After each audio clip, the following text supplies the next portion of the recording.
Hello, Blenders, and welcome to episode number 146 of ReelBlend, a podcast that woke up to find out they were working for the worst streaming service. My name is Sean O'Connell, the managing editor here at CinemaBlend, and on this week's show, Warner Brothers is moving all of their movies for 2021 to HBO Max, but theaters as well too, and we'll talk about why that's important. We are going to review a couple of films, including I'm Your Woman, and we have an awesome guest. Patty Jenkins, the director of Wonder Woman 1984, is joining the ReelBlend podcast, and she was phenomenal. Kevin McCarthy of Fox 5 in Washington, D.C. How good was Patty Jenkins?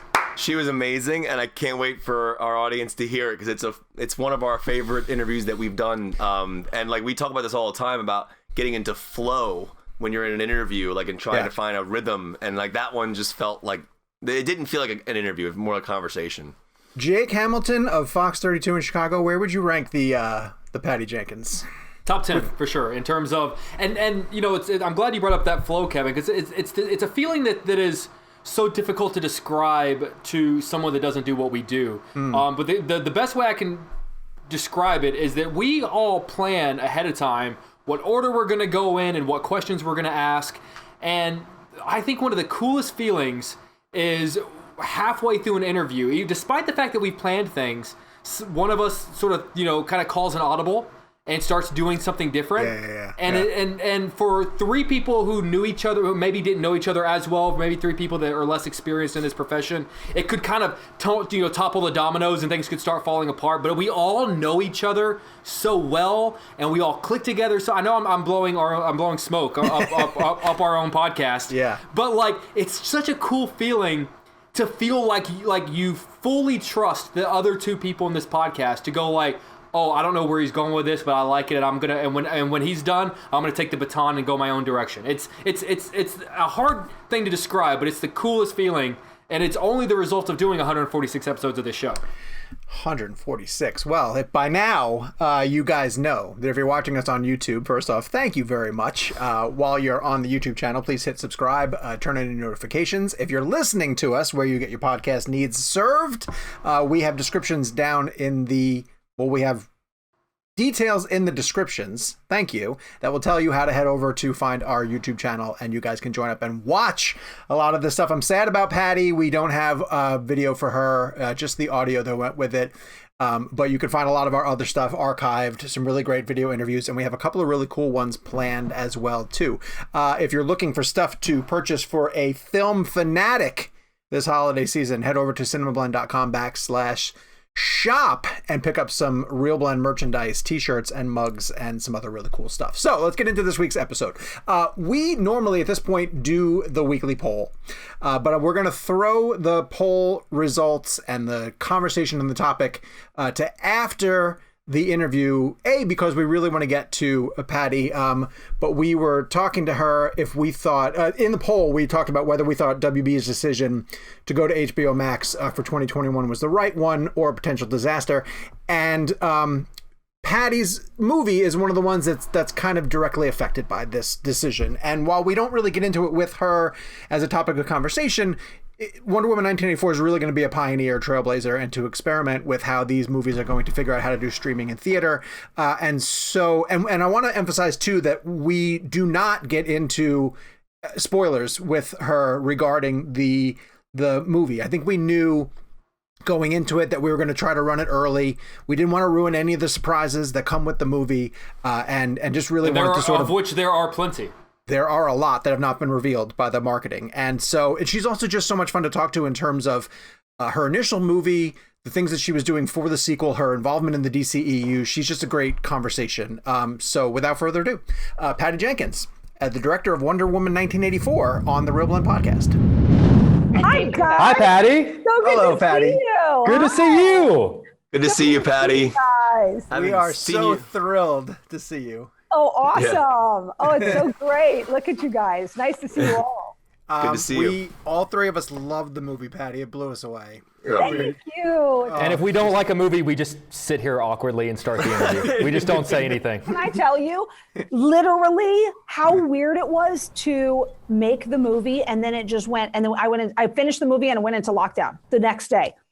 Right. And then just radio silence for an entire 9 months of like, nobody saw it until Friday. And it was so weird because you have no idea to like see people's faces and you're waiting to see if they do the. Oh, so it's a film. It exists. Yeah. Oh, you've been working, whatever. Thank God. Thank God. Well, listen, I'm going to pick it up from there and basically just start right in with this too, because so often with pictures like this, with these tentpoles, directors are racing to hit a release date, or a predisposed time frame, a deadline. And every time we talk to a filmmaker, they always say, "I just wish I had more time." Yeah, totally. You had too much time. So how did you utilize? Did you go back in and consistently tweak, or did you picture lock it, and leave it alone? I'll tell you, the only thing that really changed it was not COVID. What happened was when we originally had set that it was going to be a June release date when I first started thinking about it. And I was shooting a show at the same time. All of a sudden, the studio announced that we were moving to the beginning of December. And that was going to be significantly less time than we had to do the first movie. And I was like, why would we do this? Like, why would we do this? We're going to run out of time and your effects and everything.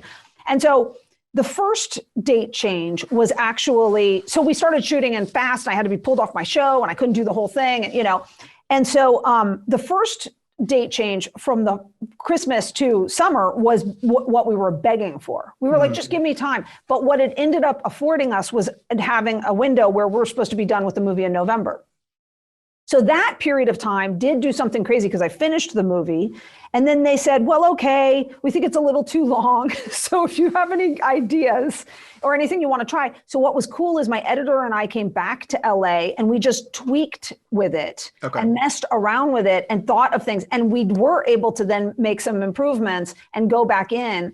And I got Hans to redo some score, but that was totally done by January, February. And so it was magical to have the chance to make the movie that we wanted to make. And when I walked away from it, like, there's no ask for my cut of this film. This is it. I mean, I wish it was 20 minutes longer because I'm a director, but it would be 20 minutes of exactly the scenes you're seeing. Nothing would change, it would just be more jokes or whatever. Gotcha.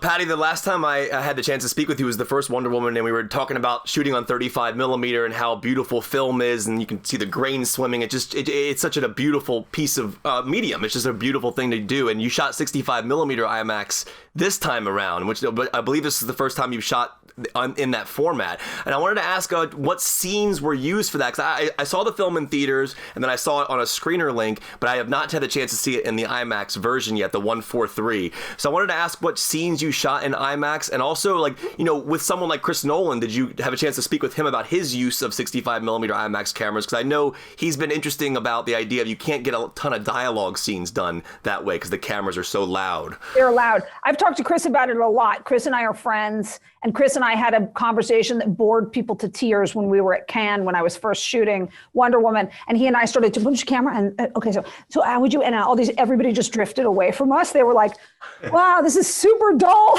Those conversations belong on this podcast.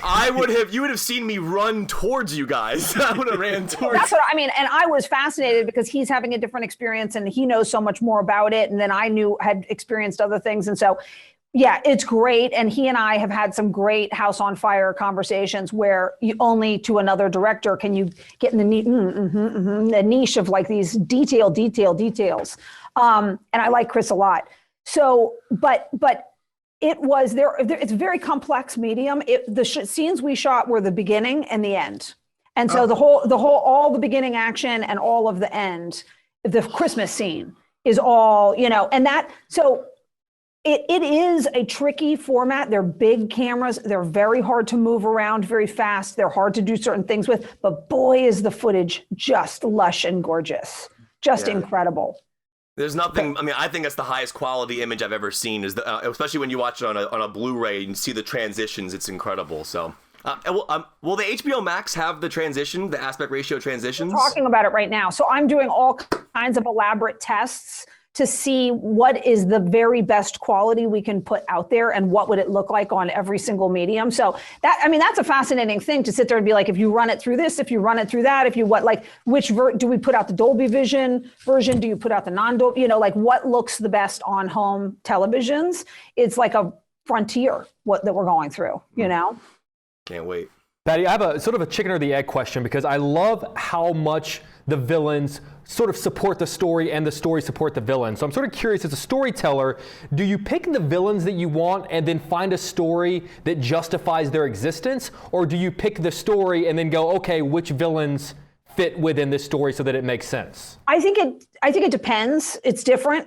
I decided I wanted Cheetah, right? Because that just seemed like the most fun, even though it was the most daunting and terrifying thing. Sure.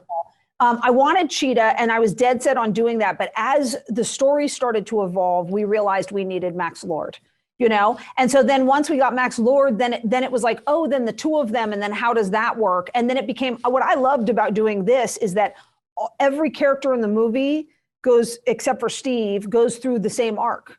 Like they're actually going through different versions of the same struggle. And Steve is the only one who's outside of it, trying to make them think about what's happening, but they don't want to hear it. You know, none of them want to hear. So I love that about it.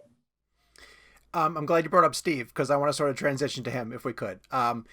We see when you see in the marketing materials that Chris is back, you're like, oh, that's great because they were a lot of fun together. Yeah.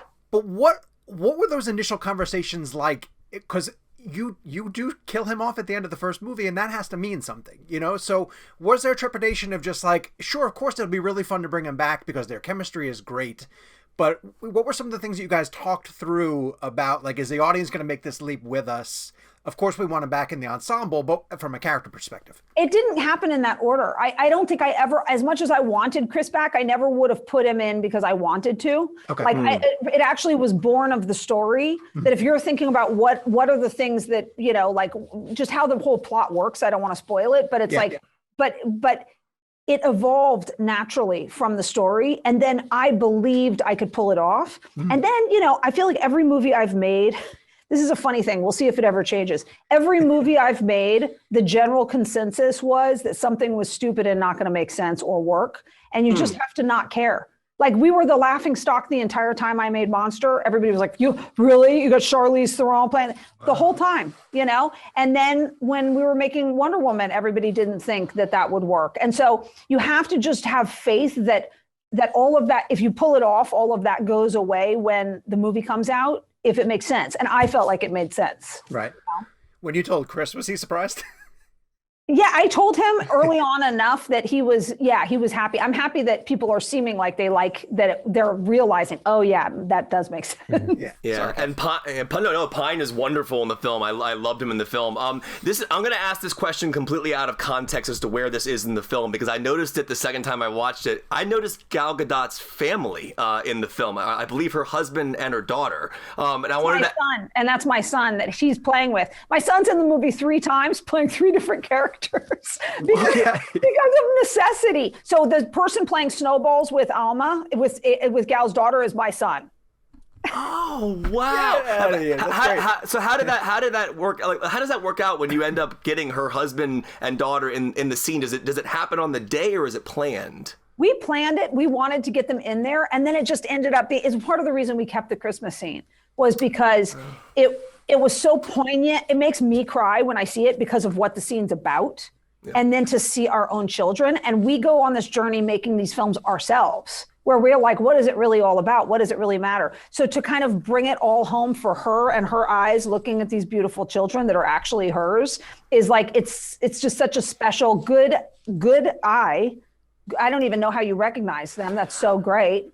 I'll tell you how, and this is the only reason I knew it is because I follow Gal Gadot on Instagram, and one day she posted a photo of her husband. I had no clue what her husband looked like, and then he comes across the screen in that circular motion. I'm like, wait, is that him? So when I watched it the second time, I'm like, oh, that's definitely him. And I checked it on Instagram, so that's the only reason I knew it. So that's our special little Easter egg to ourselves. And it really is, poignant and emotional for us. And in the first movie, my husband and my son are at Trafalgar, and you see the two of them celebrating. So it's fun to get them in there in these special places. Awesome. Cool. I love that. It made me cry. Yeah. After the movie was over, I did what I am now trained to do, which is sit through the credits and wait for a post-credit scene. to which there was not one. So I was curious, is it one of the, because sometimes, when we get to see a movie early, when we would do the junkets and stuff, Yes. it just wouldn't be included. Is there going to be one in theaters? So there is, and we just didn't get it. Yes. So what is it? Exactly. Is that a decision ahead of time? Like, okay, the press is getting movie ahead of time. They're getting plenty. They don't need to see let the general audiences have something. Yeah, let that be something to save for the audience. Just for God forbid somebody writes about it. You're like, sure. Well, then what fun was it? Sure. Now we should have just attached it to the end of the movie. Yeah. But it'll be on the streaming version or just the theater version? Both. Both. Streaming as well. Yeah. Gotcha. You should use it to lure people into the theaters. That's the way to do it. I know that would be smart. I know, but it's not. We can't do that with COVID right now. Yeah. It's like you sort of like too many people can't. So Yeah. All right, I want to get super technical and nerdy about something that I think I heard. And this is in the scene that's referenced in the trailer, so I'm not giving away any spoilers, but it's during the Cairo car chase scene, essentially. With Amazing all the scene. And Thank you. when I'm watching that scene play out, I'm a little bit thinking to myself, like, ooh, this is a Raiders of the Lost Ark homage. And then I heard what I could only describe as Indiana Jones's punch. When Steve is punching a guy who pops up out of a tank. Am I reading way too far into that, or did I hear what I thought I heard? The sound. The sound, and if it's an homage. I think it is not as literally an homage as you might hope, but it is an homage in the fact that his character is who we based Steve on. So Steve is playing Indiana Jones in the first, like that's a huge influence on the first movie. Okay. I always said when I was thinking about, how easy would it be to have Wonder Woman have some benign and lame boyfriend? Right. And that's, and by the way, oftentimes in the comic books, that's how it was. It was like Steve Trevor was just like vanilla Ken doll, right?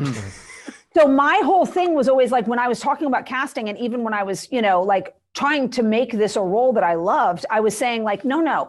Imagine if Indiana Jones met Wonder Woman. The greatest thing about it is Indiana Jones would not be like emasculated and freaked out, nor would he be vanilla. He'd be like, all right, you go. Okay, you go fight. You go. Like, he'd be practical enough. He'd still be badass and he'd still be macho and he'd still be cool. But in certain places, he'd be like, I think you should take this one. Go.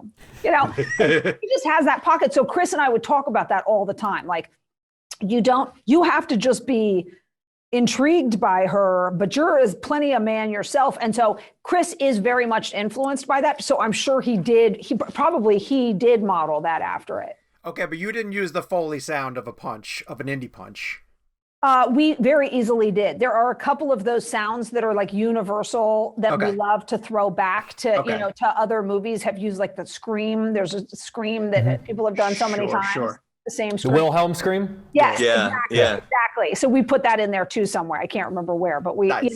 It's like throwing those guys. My mixing team is like epic, legendary, great guys. So they do all kinds of things. So easily it is the same sound for all I know. Then I'm going to choose to believe that that's what it is. So Patty, we're three best friends who started this film podcast a couple years ago, and this is all we do. We just sit on here and we nerd out about movies all day long. And one of the things we do, we play a game sometimes and our show's called ReelBlend. So we'll say like, we played a game recently called Needle Drop Blend, which was like finding the best time a music note hits in a movie. And I thought there were two in this film that blew my mind. And I wanted to ask you about the usage of the Adagio in D minor moment. I messaged you about that because I just found that to be so brilliant. But it was awesome emotionally. I had chills on my arms. I'm so glad. You know what I'm so glad, Kevin? I'm so glad that you knowing the track and knowing where it's from, that it still worked for you. Because that was the thing I struggled with is I know that track so well. So that was our temp. I put that temp in. And we just put the temp in, and Hans is such a fucking genius that Hans is like always the first person to be like, he like tried something, but then he's like, but that's better. And he loves it. And he was like, that track is amazing. And it's so perfect for this place. Like, why are we taking it out? Let's just do that track.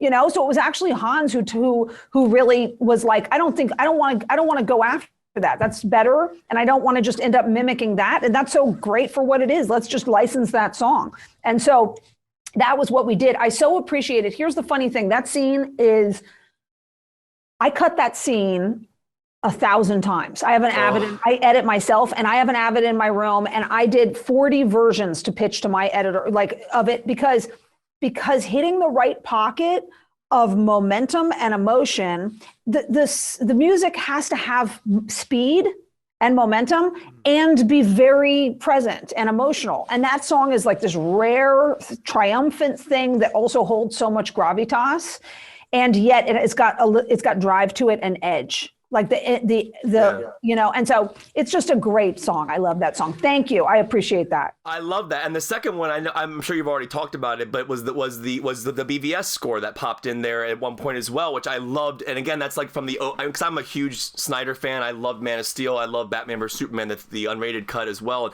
But dropping that in like that, because that's from the opening of BVS and kind of Batman's theme as well. So talk about using that specifically too. Same thing. We cut to it when we were editing. And then same thing where Hans was like, but I wrote that song for this universe.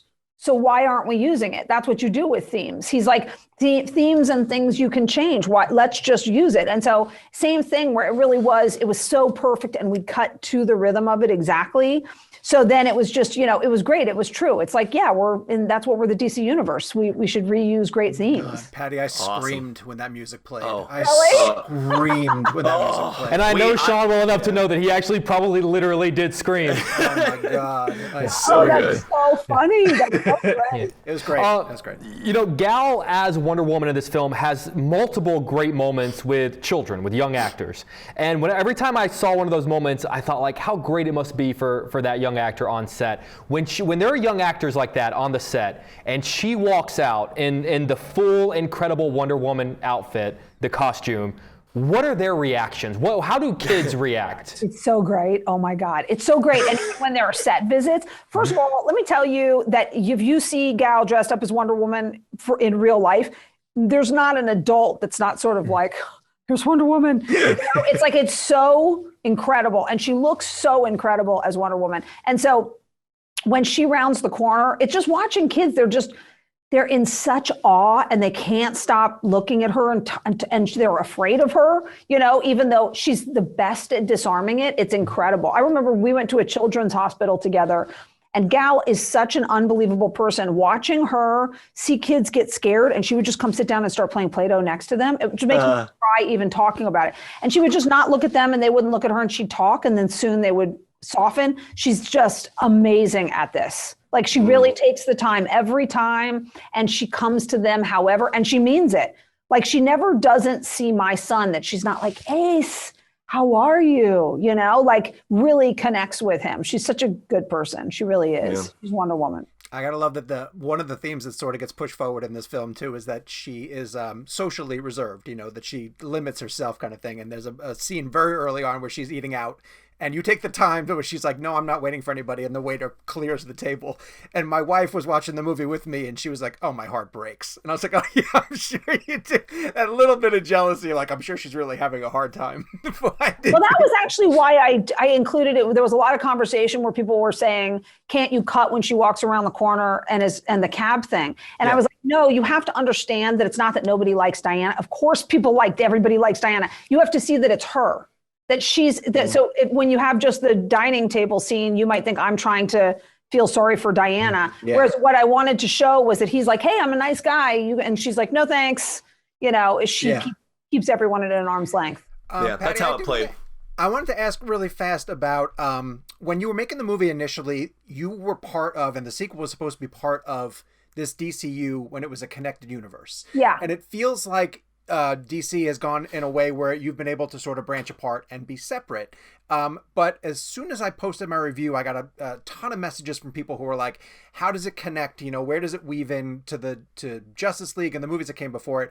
Yeah. Knowing what happened on Justice League, did you even go back and take a look at the theatrical cut to see how Gal was handled in that to make this match at all? Or do you really just think it's in universe with yours? The Justice League? The one that hit theaters. No, I think that all of us DC directors tossed that out just as much as the fans did. But also I felt that that version contradicted my first movie in many ways and this current movie, which I was already in production on. So then what are you going to do? I was like, you would have to play ball in both directions in order for that to work.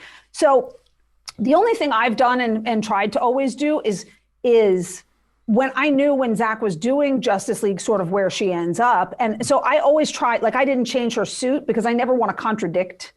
I don't want to contradict his films, you know, but yet I have to have my own films, and he's been very supportive of that. And so I think that that Justice League was kind of an outlier because I don't know, they were trying to turn one thing into kind of another. And so then it becomes like, I don't recognize half these characters. I'm not sure what's going on. Yeah, it must have been strange to see a character who you helped envision and bring to life, you know. Well, I don't know if you even saw it, but it was unusual. It was unusual. Yeah, it was hard. It was hard. Yeah. You know, Patty, I was earlier today, I had the chance to speak with Kristen Wiig, and one of the things that I was fascinated to learn about was when she was doing the performance capture moments with Gal in the gold costume, the dots on her mocap suit were picking up the imagery of the gold, and they had to be placed in a certain way in order for it to shoot it. Can you talk about the performance capture of that sequence and kind of how her suit actually kind of played into what you did? Can I tell you, what is the last thing you would want to give a DP? A mirrored suit, like a mirror, 100% mirrored suit that reflects absolutely every light and the camera at all times. Matt Jensen was like, oh my God, Patty, are you serious? You know, but so it made all kinds of things. That whole sequence was so hard because, first of all, I'm so grateful now, but finding the right blend of prosthetics and CG to make that transformation was like, it took a ton of R&D. It started from the day I started it, and we didn't complete it until the day we finished. It was so complex trying to pull off that character. And I would lose so much sleep over it, honestly, because I was like, it could go so wrong. First thing I did when I got onto the movie is they said, we can do this all CG. You know, we can put hair on people. And I was like, show me the best example of that. And I saw it and I was like, that's not good enough. If that's where our technology is, that is not good enough. What was the best example they showed you? It was Cats. No, Cats was shooting on the stage next to us, and I knew that they were going through the same thing. And then I heard that they were like, you know what, they're just going to do it in CG. And I was like, I hope it works out for you. You know, like, but yeah, I've never been so thankful for the process that I went through. But I think it was in part. It was animal stuff. It was like all the different animal, like, but I think Paddington, is actually a really good example of it. Oh yeah. But there were a couple things where you're trying to put fur directly on human beings and it just looks silky and fake, you know?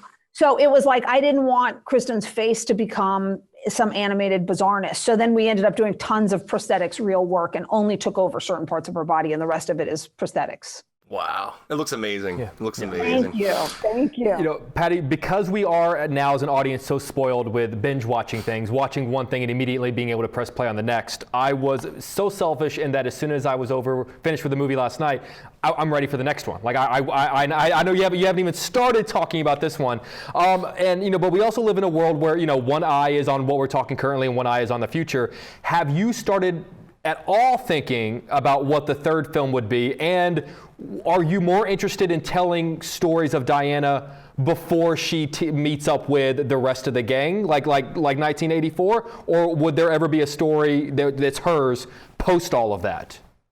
You know, it's interesting. So I actually came up with a story, and Jeff Johns and I beat out an entire story for Wonder Woman 3 that we were super fired up about. Mm-hmm. But I've never felt this way before as much as I do now. I sort of, I don't think I'm doing it next. And so I sort of have to wait and see where we are in the world. You know, it's interesting, like what I wanted to talk about in this film was very prescient to what I was feeling, and what you were kind of feeling was coming.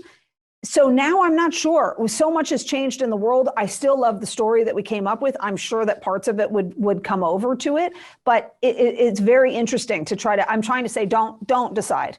Don't fall in love with anything. Mm-hmm. See what would Wonder Woman do now? You know, like what are you craving Wonder Woman to do in this world? That's fascinating. Patty, we're getting close to running out of time. We're going to run through maybe just some other quick ones. This one has so much more lasso work. And I would assume that is a lot of fun, but also incredibly challenging. And if you could just talk about the choreography of bringing that to life, because it's such a unique weapon to her, you know, such a unique tool, and you seem to be having a blast with it. To piggyback on what Jake was saying, like, they told us we had a 4-hour window to watch your movie, and I woke up this morning and I put the app on and it was still working, so I watched it again. Don't tell her that. I want to rewatch it before they shut it down. I watched it again. No, that's I watched it again today. They're gonna shut it down now, dude. Shush. No, it still works. It still works. Amazing. That's so great that you. That makes me so happy. So happy. Yeah, no, you know what? Part of the fun is in all of these movies, I remember somebody saying to me when I first talked about doing Wonder Woman a long, long time ago, because this was I told them I want to do Wonder Woman in 2004. And so it's just been off and on. I've been talking to them for years. Somebody said something about her not being cool or something about her not being cool. And I was like, they're all not cool till somebody makes them cool. You think Superman or Batman on the page was super cool in the 50s, you know, like it's like, and so part of my sport and challenge is to always look at those things. Like a lasso is kind of could be seen as not that cool, but really getting into like what's cool, like the deflecting of the bullets and all of these different things, like what could you do with this magic lasso? I just loved playing around with. Yes, there was not one thing in this movie that was not super complex and really hard and difficult and a pain in the ass for everybody involved. So that was one of them.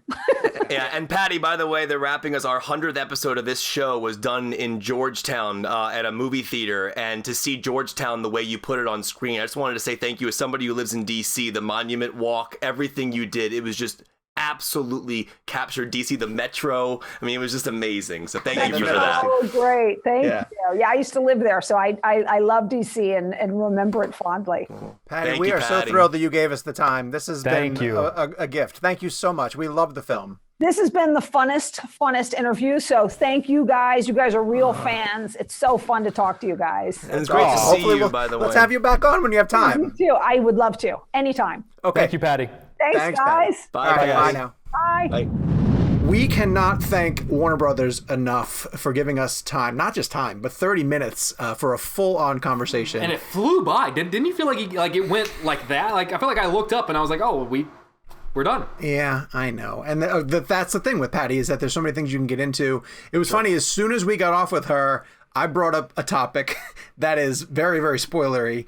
And I was like, it's so cool that we didn't even have to like bring that up. We didn't have to even mention that topic because there was so much. There's so much other stuff to talk about. And Warner Brothers has been so good to this show. Like, I really do want to mention the fact that when they have a great director, one of the first things they do is come around and say, like, it was very funny to get the email from our Warner Brothers contact and say, like, would you guys be interested in having Patty on the show? And I was thinking, yeah, I think we can make that work. That should be fine. So part of the reason why I think that she's so fascinating is because she's right in the thick of this topic, which is going to be our weekly poll. And we're going to get into, because some of it even developed after we did this case. The weekly poll was WB's decision for 2021 is...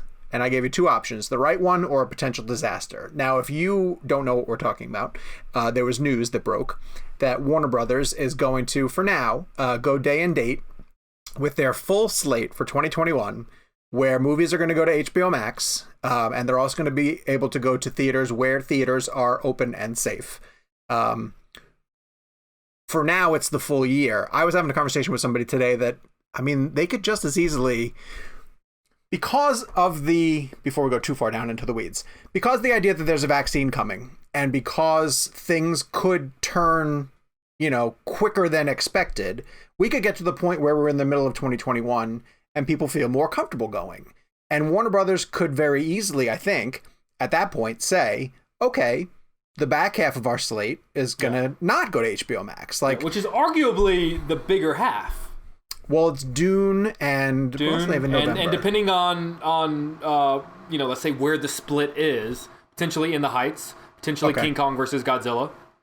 So a lot of big titles. So Kevin, we put it to the blenders and gave them the two choices. WB's decision for 2021 is, did they say the right one or a potential disaster?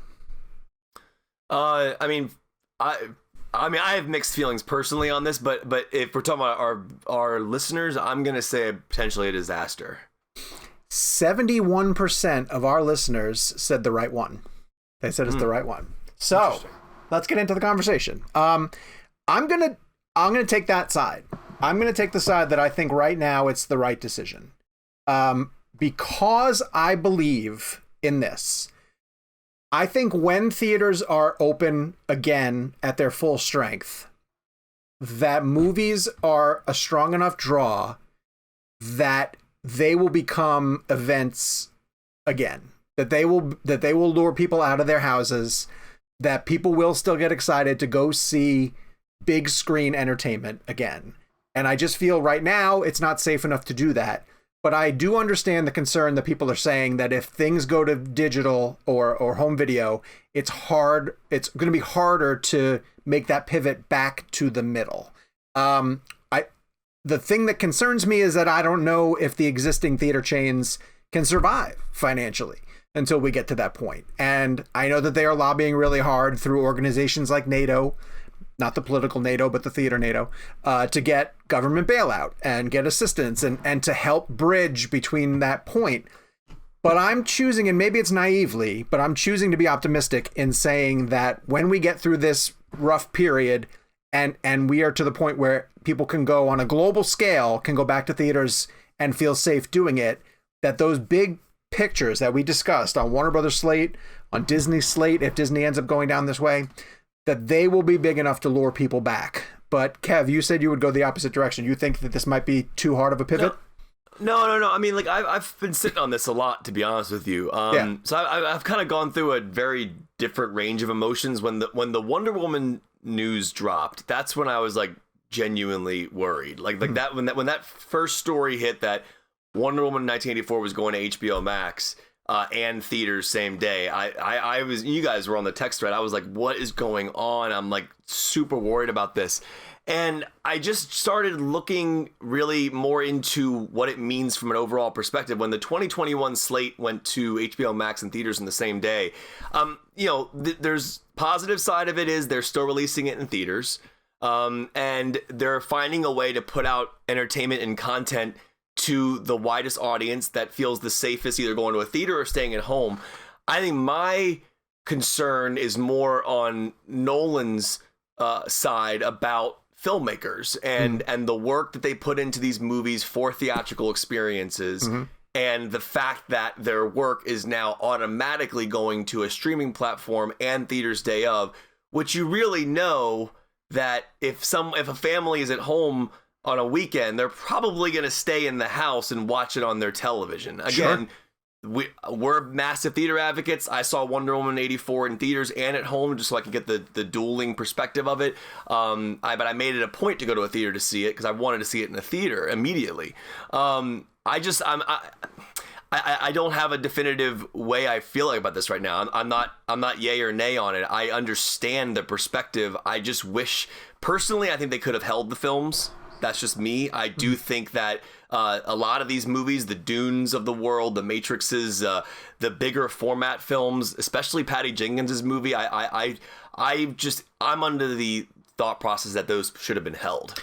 I really do. Yeah. What I find really interesting too in our conversation with Patty, she talked about all the different decisions that have to go into post-production work on your movie when it's going to be shown at home. Like Kevin asked about aspect ratios, and she said we're negotiating right now in terms of how that's going to appear. So interesting. Now think about that from a perspective of somebody who, like, let's use Matt Reeves as an example, who's in production on The Batman, right? Does he do work to think that his movie is going to be in a theater, or does he do work to think that it's going to be shown at home? I think Reeves will still shoot the movie the way he's going to shoot it. I mean, there is home video is an interesting thing. Like, Tenet's coming out next week, and that they were able to format that Blu-ray to hold on to his IMAX aspect ratios. So one of the big questions that I'm curious about is, will the Wonder Woman 84 HBO Max version have those shifts? And it is interesting because everybody has different televisions. They have to format it for everybody's home viewing. I mean, it's this decision is really. It's kind of like it's heartbreaking, but I also get it. But for me, it's like I understand the perspective of like getting a movie out to audiences during a tough time in the world. Sure. People want it to be entertained. Wonder Woman is that kind of movie that would bring people together. It would create positivity. It would be a conversational thing. So I'm not going to sit here and be a film snob, personally and say this is the worst decision ever. I understand it completely from a business perspective. I just feel bad for the filmmakers who shot their films for the theatrical experience, and that people are going to have the option to watch it on the day. And I think that it does somehow take away a little bit of the special nature of a film's release. Jakey, where are you? I'm also with Kevin that I'm of two minds about it. I almost want to equate it to kind of what we're all doing right now, which is, we're doing these Zoom interviews, and obviously, like, they're just not as good, and, we're kind of fit into these boxes, and the lighting can be weird sometimes, and it is what it is, right? It's the results of, look, it's better than nothing, and we got to do something, but it's the result of the world that we live in right now. That being said, when the world goes back to normal, let's go back to in-person interviews, high-quality cameras, good sound, good lighting. Let's go back to... So that's kind of how I feel sort of about this, which is, look, like, they've got products on their shelves, and those products are not making money, but they're spending money because they still have productions that are happening overseas right now. Yeah. And they're looking to make money. They're looking to bring in revenue. And they're not saying that this day and date decision is permanent. It's sort of it's a of the moment kind of thing. And to your point, halfway through next year, they could say, guys, we're good. Vaccine's working. You know what? Rest of the slate, back to theaters we go. And I think, I don't think anyone would be too terribly upset about that. Because we're going to get some big movies that are going to go straight to home. The first one being in a couple of weeks. And also keep in mind, Kevin got to see Wonder Woman in theaters. That was an option for him. Theaters are closed here in Chicago. Like, that was not, and Warner Brothers was like, hey, do you want to, we'll get a theater for you. And I said, no, you can't get a theater for it. Right. So the whole day and date thing is irrelevant for me. So if this is still a thing when Dune comes out, I'm a guy who doesn't get to see Dune in theaters. And that's big for me. So yeah, I understand the decision. I get the idea, but I just hope that, that it's judged, I hope every month is kind of, and the same, Kevin, like Fox checks in with us every month. Hey guys, looking like you're going to have to work from home for another 2 months sort of situation. And, they check in with us about every month to kind of let us know what's going on. I hope Warner Brothers just kind of keeps an eye on what's going on. Hey, as of now, we're still going to keep doing this HBO Max thing. But then 4 months from now, if it looks like things are moving in the right direction, what's to keep them from reversing it? Right. Yes, because the theaters are ready and waiting. Let's go. Yeah. Yeah. They're ready to hit the ground running. And I know that a while ago it used to be a marketing thing where you needed a X amount of window, to start promoting. But we are now in an age where you can market and promote and get those things out there quicker than normal. Because one of the things that we're having conversations with at Cinema Blend behind the scenes is the shelf life of these movies that are coming out this year. And right now, I think you have close to a full year of movies that you can base it on. What movies from this year have managed to stick? There are movies that screen. By this, I mean, we talk about a movie for the week that it's coming, and then it almost feels like it's gone. Yes. Yeah. I could mention, Hillbilly Elegy, and you might stop for a second and think, why when would did you? that? Well, as an example of just when did that come out? Yeah. When was that? Did I get to see that? And that's a Ron Howard movie with Amy Adams and Glenn Close. You know what it's like?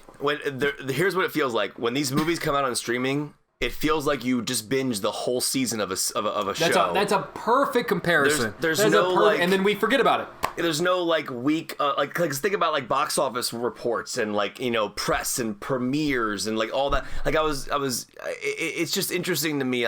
There's such an. I was reading a quote from Nolan about that, there's a certain vibe that goes into the promo of a film and traveling the world with your cast and showing it to audiences and it's almost like you're ramping up and then it continues. And for me, what I find interesting about all of this is with the vaccine, as you mentioned, politics aside, there is.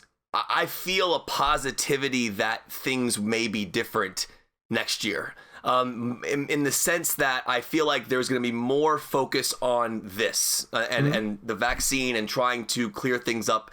That in a weird way gives me a sense of hope that maybe in June or May, whatever it would be, if we're back to some quote unquote normalcy, that WB can just go back and say, all right, we're back to theatrical, back to our maybe they take Universal's model. Maybe they go, all right, 90 days gone. Let's do 17 days, which I think would have been another a good way to go.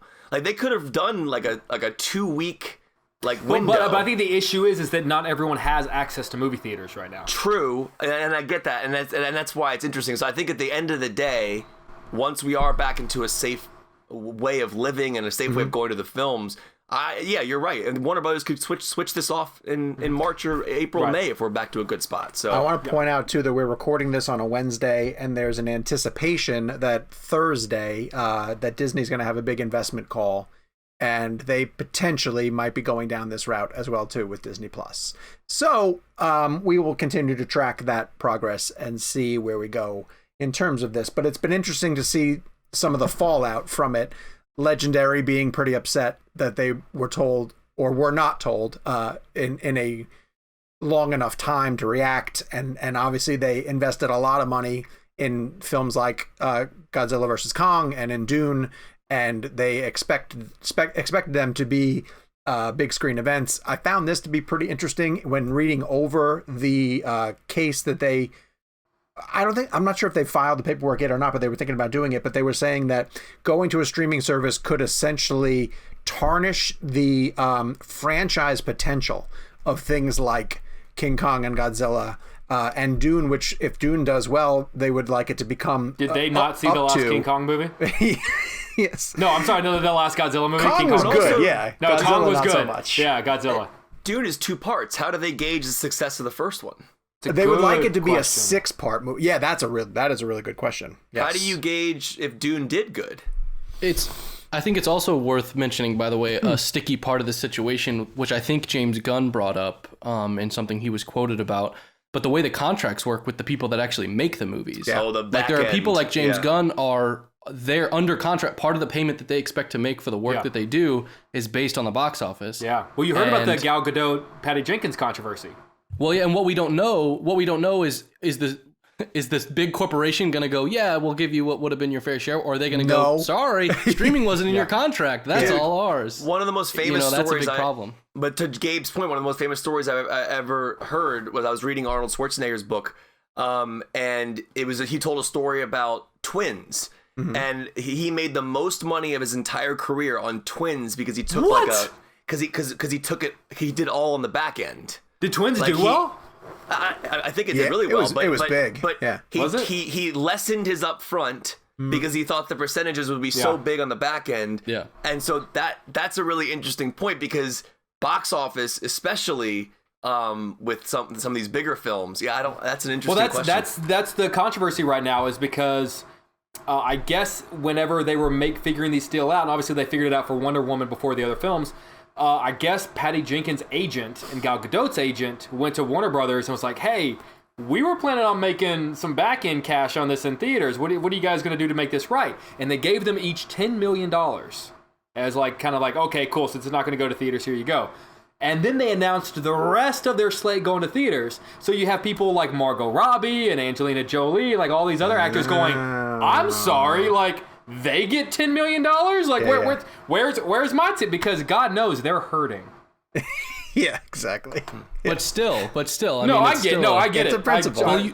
Also, I was just listening to, I forget who it was, but from what I understand about how the Writers Guild works and kind of how writers get paid, they make their residuals after. They make their residuals in the secondary market. And so then there's this whole other problem of how are these people going to get paid? Sure. So it's not as simple as hey, this is really good for the brand, let's put it on HBO Max, of course, or Disney Plus. There's a lot of people's livelihoods that are. I say livelihoods. They probably already made a lot of money. And I'll give a plug to our buddy Josh Horowitz, who does a great podcast, Happy Sad Confused, and he had Nolan on. I was listening to some of Nolan's interview today, and Nolan was saying he made most of his money on home video in his career. And so the irony. That is so ironic. But think about this though, how does home video is going to get hit too? Because if your movie is streaming on HBO Max, why would you buy a physical copy? Is there a home video anymore? Oh, dude, I'm a huge home video fan. I know you are, but does the average person buy DVDs anymore? I think so. I mean, Good question. listen, It's not what it used to be, certainly. But I mean, home video also means like VOD and Okay, renting. I guess I think of physical copies whenever I think of home video. No, VOD But- counts. Yeah. Okay, But for all right, example- sorry. I retract that statement then. But if Wonder Woman 84 goes to HBO Max, why would you need to buy it? Sure. Right. You know what I'm saying? So Well, I because think they could remove it after a while. Like that's they the are going to Which they remove it. plan to. yeah, Is yeah, that yeah, After deal. 30 days. yes. Because I'll tell you what, And and then, this will and then transition. put it back? Yes, eventually. Sure, it'll eventually be So part of the all DC these movies brand. are going to be on there for 30 days, disappear for a couple of months, and then Right. come back. But and then come why? back. Why?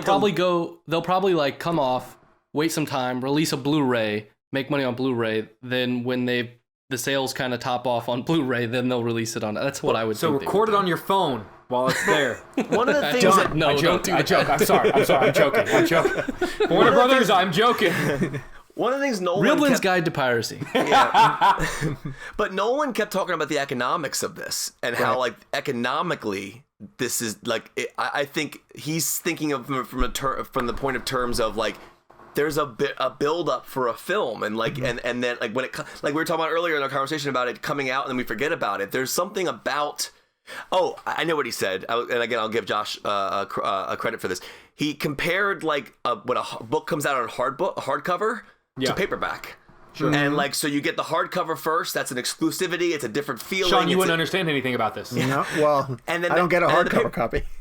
But then the paperback comes out, and it's like it's a different vibe. But it continues the flow of the release, That's and that's the interesting. way Nolan was explaining it. I'm like, that makes perfect sense because there's a section, there's a amazing element of a film premiering, and then the box office talk for weeks and weeks and weeks.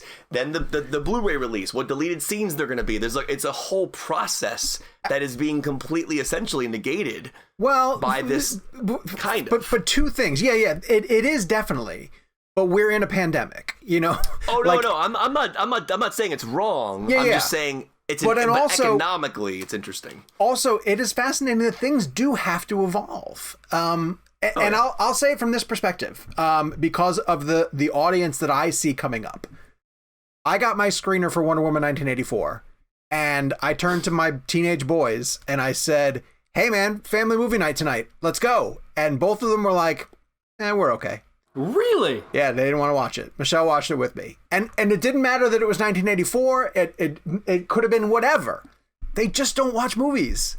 I wonder where that audience is. Is it still like Generationally. our attention spans are all over the place. And I don't know if I'm not as plugged in to know if the next generation of movie fanatics is out there. I'm sure they are. You know, I'm 100% sure they are. But are they as passionate for the theatrical But experience? you didn't give birth to them. No, I didn't. No, quite the opposite. Kevin, I have a question for Kevin. I'll say this real fast, and now Jake, I'll hear your question. I can say this from a personal experience. I am not as connected to a film on my couch as I am in a theater. Yeah. Oh, yeah. Agreed. And I watched Wonder Woman both ways. I watched it in a theater where I was locked in, you know, nothing. I couldn't pull out my phone. We are too ADD as a society, and I am ADD, so I can say that. I just there's something about there's a disconnect at the house. I think that's why I'm having such a hard time deciding what my number one film of the year is. Just because there are a bunch of movies that I like that I've seen this year, but because I haven't had that in-theater theatrical experience, I haven't had. So, Kevin, this is my question. I want to know, I'm sure you've seen this. There has been a massive backlash to Nolan's comments about the HBO Max thing because people are saying, dude, like, you pushed Tenet into theaters, and it didn't go well. It didn't do as well. I actually think $300 million for a movie in the middle of a pandemic is incredibly impressive. Yeah. But they said, it didn't do, therefore, theaters didn't open back up. And this is the results of that. Do you think that Nolan is coming from a place of hypocrisy for his statements? No, okay, so I'll tell you, it's a great question because I've actually thought about that a lot because I've been going back and forth as I read Twitter. It's like, it's hard because people are just going both ways. I genuinely think that Christopher Nolan opened Tenet with Warner Brothers when he did because he genuinely thought it was going to help theaters. I actually think that the mindset that he had was from a positive standpoint, that he genuinely was like, okay, if I put a big film out, will it help bring people back to theaters? Will employees start working again? That's where I think his mind was. His comments now, I think, are not necessarily about the overall scope of like, hey, we're going to streaming, future of theatrical. I think he's coming at it from a perspective of defending the filmmakers whose work is now going to streaming. So and filmmakers who had no say in this whatsoever. Right. And here's the thing. Like Nolan said, worst streaming service in his quote. I like HBO Max. Which is not true, because HBO Max is a great stream. Their video library is incredible. I love HBO Max. I watch it all the time. I watched Blood Simple the other day. It's a great platform. And also kudos to HBO Max, because they're actually going to give Patty a 4K release for the first time ever. Yeah, that's awesome. With Wonder Woman 84. So I think it's an interesting question, because I don't think he's being hypocritical. I think that's the way it's being painted in the news. I genuinely believe his heart was in the right place, and I think that his comments... Because you guys know, I mean, things get taken out of context. Sure. We have no idea what else was before or after that quote. I have no idea. But my point is, I think he's coming at it from, like, I think he feels bad that these filmmakers... Because what's that quote he said? Filmmakers and actors went to bed working for the world's best studio, and they woke up working for the world's worst streaming service. Right, but it... So taking away... Okay, I gotta be honest. I don't care what comes before or after that. It doesn't sound good. It's a great quote, It's a great quote. It's great. Listen, I love Nolan, but I don't agree with him on that. I don't think HBO Max is the worst streaming service. But I will say this. I think Nolan's heart is in the right place. I think he just feels... Like, think about it. Like, Denis probably, like... How upset would you be if you're Denis Villeneuve? I think... Genuinely, I think it's exactly what he needed to do, because if he is Christopher Nolan, the prodigal son of Warner Brothers, he had to say and Warner Brothers will do whatever it is to make his films be what he wants them to be. I think he represents every other filmmaker in their what's the word I'm looking for? In their slate. Yeah. Yes. He represents all of them as the largest voice, quote unquote, as far as we can tell from the outside. I would almost say it's a responsibility for him to step up for everyone else. And yet, we all said to each other that we think his deal with Warner Brothers is done now. Let me tell you. That's another thing. We can go into that. That's a different story, because obviously his comments were pretty harsh. So I would imagine there's going to be a problem there. But my whole thing with Nolan and like remember all these quotes that come out this week. What has he been doing while he's been doing these quotes? Promoting Tenet. Yeah. So, and I'm not saying he's using that to like get news, but I agree with Gabe. There's something like he almost has to back them up. Yeah. Because, and I listen, I wasn't there during the dealings with Tenet's release. I am not in the camp that believes that he forced Warner Brothers to release it. I think they came to an understanding that they were trying to help theaters. That's how I look at it. Maybe I'm being a little more optimistic about it than most are, but I have a hard time believing that Christopher Nolan forced Warner Brothers. I think it was more of like a discussion, in my opinion, about trying to save theaters and save jobs. And I think it just didn't do well in the States. Still close to $400 million once the India release happens, hopefully. And it'll crush on PVOD, and it'll make a ton of money when it comes out on PVOD and digital. So I think it's just, I think Gabe's right. I think he had to say that. He's not wrong about the idea that filmmakers should have had choices in these matters. I think his language was a little harsh, but it was almost some like, I think it's how he feels. I think he genuinely feels upset for these filmmakers. I think it's an emotional response. And also, like, why is anyone surprised that Nolan said this? Like, no one's surprised. Of course Nolan would say this. Like, that's of course. Yeah. So I did actually want to ask you guys, I wanted you guys to get into this. How do you think this decision and the way that it was handled, because it seems, from what we can tell, that they didn't really give anybody much notice. How do you think it affects their relationship with filmmakers and filmmakers wanting to work with Warner Brothers moving forward? I think at the end of the day, Warner Brothers is a legendary studio. And they're a director's studio. Yeah, you're 100% right. And also keep in mind, with the Disney Fox merger, we lost one of the major film studios. So we lost one of the options for filmmakers to go to get their project made. So I really think that once, there's a lot of stuff that's happening as a result of a worldwide global pandemic of the likes of which we haven't seen in this modern age.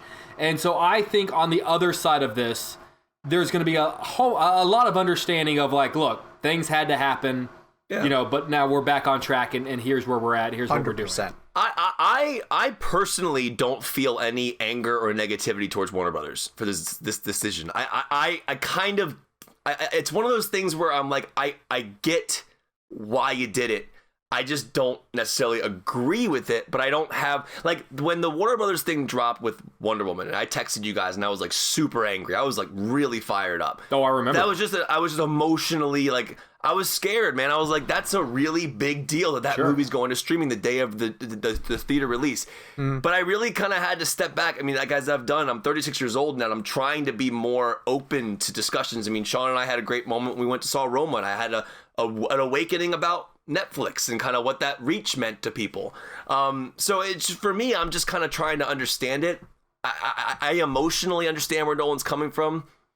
The words are a little harsh, but I think it's an interesting concept. I think theatrical will be fine. I really do. I think I don't think, you know, at first I'm like, oh my God, theaters are gonna die, but then you gotta take a step back. It's like you're so right, Sean, and I feel like mid-year we could be in a completely different space with these vaccines, and we could be, and they can just reverse the decision. Yeah. So we'll see. And Gabe, to answer your question, I think people will be lining up to work with Warner Brothers for decades to come. Yeah. Because we've seen multiple times where heads of studios turn off certain talent, and that head of studio moves on, and the next person comes in, and it's a fresh slate. Just like Jake said, there's not a lot of places where you can go to get your big movie made. I was having a conversation with a friend who's very connected in the industry who was talking about Nolan, and when we were discussing whether he won't make movies with Warner Brothers anymore, they essentially were like, where's he going to go? Like, how many more options does Christopher Nolan honestly have to get $250 million to make his original idea? With like, no tinkering whatsoever. Like, Warner Brothers kind of, from my understanding, it's kind of carte blanche. Like, you can kind of, you know, other studios, they might say, yeah, we'll give you $250 million, but we really want to have a say on, you know, and so he might be coming back tail between his legs. Warner Brothers is also the studio that released a World War II film that had nothing to do with America in the middle of the summer. Yeah. And it crushed Dunkirk. I mean, like obviously. But I mean, think about that for 1 second. Like, what other studio would give a filmmaker X amount of millions of dollars to do a British story and release it in America as a summer blockbuster? Yeah. I mean, and that's another reason why I found his words so harsh, because I know they've been good to him, right? But I just think he's like Gabe said, I think it's a completely emotional reaction that he almost has to have, because everyone's looking at him like, oh, you got your movie out, why are we getting screwed? And I think he's like, you know what, I have to kind of like take.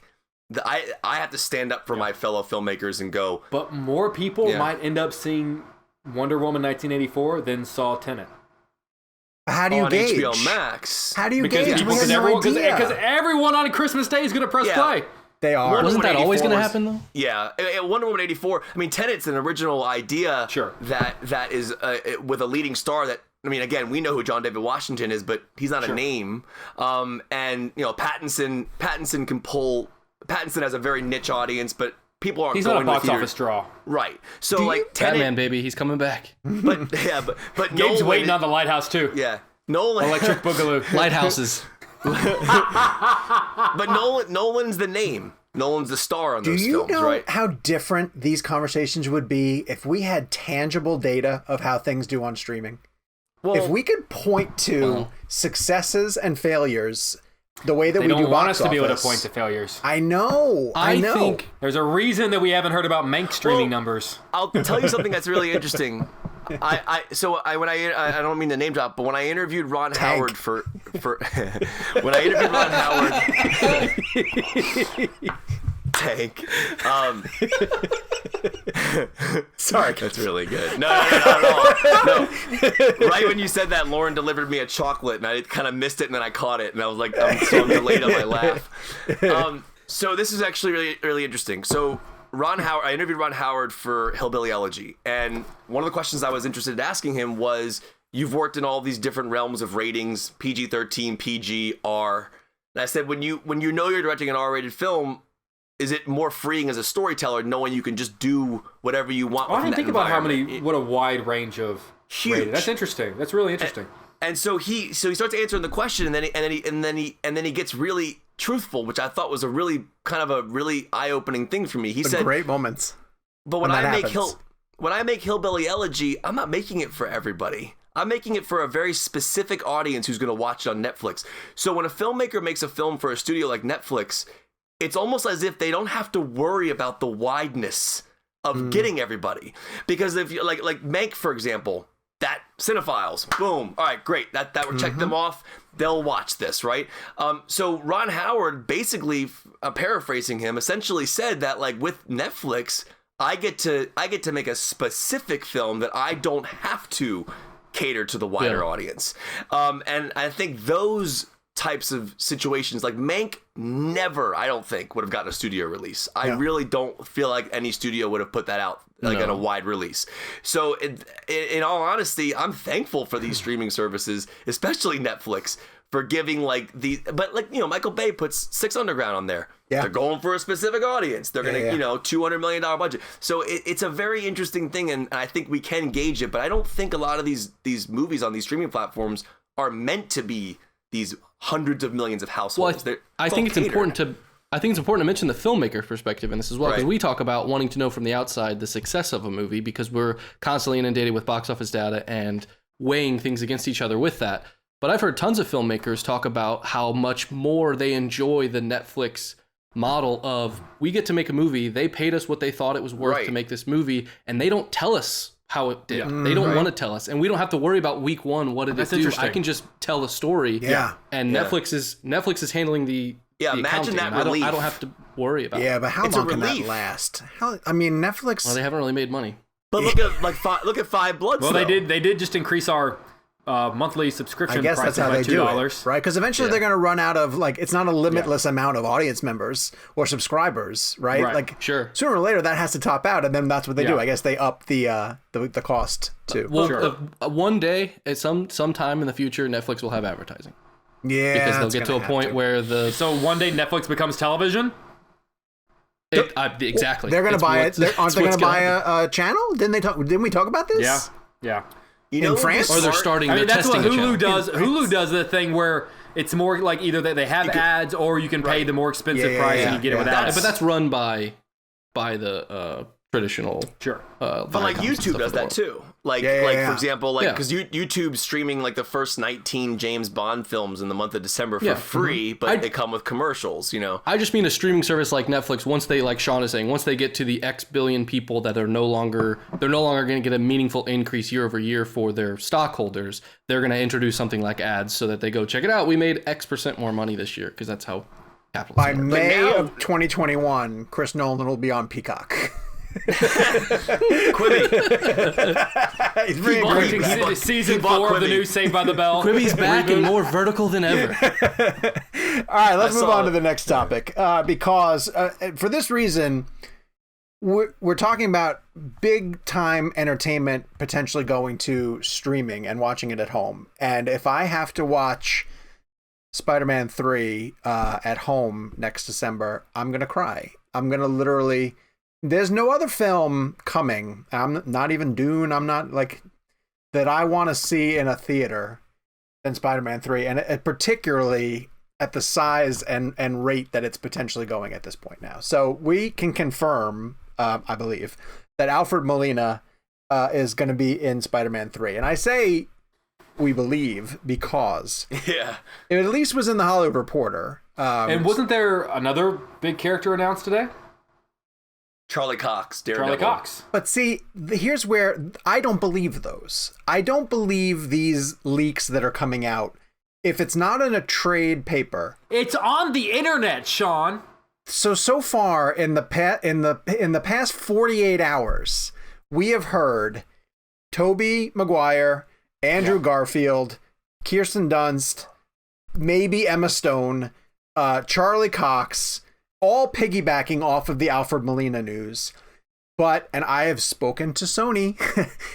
They have no idea about any of this. Will they tell you though? people who I've spoke to, I believe, would tell me. Yeah. And all they know is that they have Tom Holland, Zendaya, Marissa Tomei, Jon Favreau, Jacob Batalon, and John Watts is directing. But there is a huge amount of mystery surrounding this, and apparently Marvel is driving the ship on this one. But How Molina's has news no one is in real, Atlanta? right?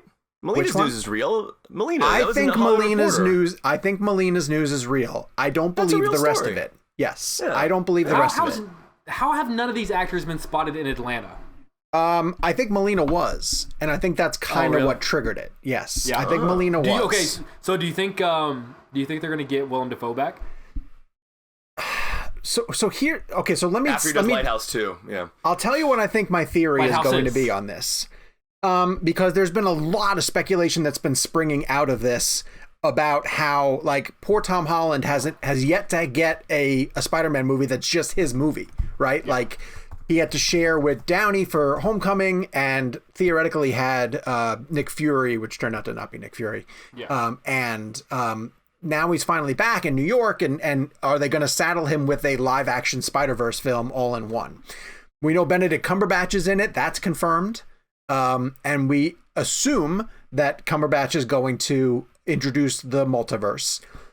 And the way that these things are being announced, my theory that I came up with last night, because here's what I think. You don't do a live-action Spider-Verse movie that includes Tobey Maguire and Andrew Garfield and theoretically other big pieces from those franchises unless Kevin Feige is standing on a stage someplace and making that an announcement. Like, that's just not the kind of movie that you try to hide and hope you can keep secret, right? Like, you have to announce that. And then you have to say, like, okay, we're doing a live action Spider-Verse movie. Here's who's in it. Now leave us alone and let us go make it. I don't think that Marvel would allow these big surprises to come out with a million tiny leaks on, sites that people don't really trust because their sources aren't there. Are you saying that you don't think Spider-Man 3 is the Spider-Verse movie we all think it is? Correct. My theory right now is that Doctor Strange will be in it. He will introduce the multiverse to Tom Holland's Peter Parker, and Peter Parker will get windows into those worlds to understand that there are existing other Spider-Man universes, which is why we have heard two villains be cast in Jamie Foxx and Electro and Alfred Molina as Dr. Octopus. And you could put any stuntman in those signature Spider-Man costumes where Tom sees briefly these other examples of them fighting against each other. Now, again, it could have even just been footage from the other movies. Sure. But it will tease out to a true live-action Spider-Verse film that will happen later. I don't believe all of these people are going to show up. Sinister Six storyline. Theoretically, unless they just decide they're going to do some type of giant live-action Spider-Verse movie. But there has to be a reason for that to happen. For sure. Sinister Six is the logical... Now, do you think the theory is that Sinister Six is going to be made up of past movies' villains? I think that's probably accurate. Yeah. I think that's probably accurate. Yeah. That'd be pretty sweet. It'll be a mix of things. Like, you'll get Keaton's Vulture. You'll get Molina's Dr. Octopus. It could be Defoe's. See, the thing about it is that a lot of these characters, quote unquote, died. Right. Dr. Octopus kind of floated away. Mean, though? Yeah, I know. In a comic book property, everybody can come back in some way, shape, or form. Do they count? And this was my issue with Venom. One of my many issues with that movie is that, like, they never actually truly treated him like a villain. Would they try to make Tom Hardy's Venom a villain to fit into the Sinister Six? Yes, I think that they probably would. Then they need to villainize him. Well, I'll tell you what, Alfred Molina at the very end of Amazing Spider-Man 2 changes his tune and essentially sacrifices himself to do the right thing. So is he a villain when he comes back? Like, these are all huge questions that I have. I don't know if they're accurate, but there's a flood of this stuff hitting the internet, and I'm choosing to believe just the stuff that I see in trades. And I think that if Marvel honestly was building towards a live-action Spider-Verse film, they would be leading with that and telling everybody, hey, this is what we're doing, kind of thing. I don't know. Could they be waiting to make that announcement until the news cycle isn't what it is right now, until the theater situation calms down and they can talk about anticipating an awesome movie? I could see them being like, let's not throw Marvel in. We have Black Widow that we still need to get out. let's just Yeah, because I and feel like we're not getting there much. has been no Comic-Con. Like there's been no opportunity for them to have that big splashy moment. It's true, but I think Marvel and Marvel's kind of behind the 8 ball in terms of they have 4 movies that are coming to theaters next year. They have Black Widow, Eternals, Shang-Chi, and Spider-Man. They have shown no material at all whatsoever from Shang-Chi and Eternals, and they're sitting on all of this plot detail for Spider-Man. They could very easily do a DC Fandom type event that not only talked about all those movies in detail, but the full slate of stuff that's coming to Disney Plus. Falcon and the Winter Soldier, WandaVision, which one? I was gonna say now cut to 10 minutes after we stop recording and they announce this event. Oh, that's exactly like they're waiting on us to finish this episode. Feige! So I don't know, that's where I stand with the Spider-Man stuff. Do you guys have any other thoughts, Tim? It's exciting. It's really I'm kind of with you in that this is probably the movie I'm most excited about, looking forward to. You know, it brings forward, you know, the Spider-Man world, which I already love because I love Tom Holland as Spider-Man, but also the Raimi Spider-Man movies, which I was, you know, came out when I was a kid and I was a big fan of those, and I love that they sort of tap into that nostalgia. Also bringing back you know, the Garfield Spider-Man movies, which I've seen. And so yeah, it'll be fun. I like them a lot. I saw a great tweet today that said, like, that actually summed up Garfield's movies perfectly, because I feel like he was a great Spider-Man, he just wasn't given good material. I don't know who said that, but I thought it was a really That's how I feel about Pierce Brosnan and James Bond. Except for outside of Goldeneye, which is amazing. Yeah. Goldeneye's amazing. He's a great James Bond, but just was in bad Bond movies. His other movies were terrible. So bad. So bad after Goldeneye. They went off a cliff. They went really downhill. Sometimes quite literally. Yeah, I will say that the Molina news made me excited because that's my favorite Spider-Man film next to Far From Home. So I'm like, I was rewatching I some thought clips. of you when I saw that news, actually. Yeah, I was watching some clips today. That scene when they're in the bank and like his little arms are picking up the I don't know, that movie was so awesome. I always love when he kidnaps her and, you know, and he's like leaning in to like be really menacing to Peter Parker, and like the claw's right there, and he says something like, I like you know, bring me Spider-Man or I'll peel the flesh from her bones, and the little claw goes ch-ch. Like I loved that. It's that also like amazing. He's so good as Dr. Octopus that he's legitimately, like, Marvel has come out and said, like, we haven't tried Dr. Octopus again because the shoes are that big. Like, we can't fill them. Yeah. So, and now they're just going back to get. So it makes me think also that the decision to hire Sam Raimi to replace Scott Derrickson on the Doctor Strange movie was not a mistake, right? That's not a happy accident that they just happened to bring Sam Raimi back into the Marvel fold. So I hope Doctor Strange is like an R-rated Evil Dead 4 or something. And they just have like the tracking camera like going in, like, I mean, but it's Doc Ock's arm that comes out. God, if Raimi could do like an R-rated Doctor Strange, that would be incredible. Don't do this to me. You guys always come up with amazing scenarios that are better than the movies that we end up getting. So good. Yeah, very true. Speaking of, let's get to this week in movies. Emily Blunt stars in something called Wild Mountain Thyme. I don't even know what this movie is about. What is it about? Do you guys know what it's about?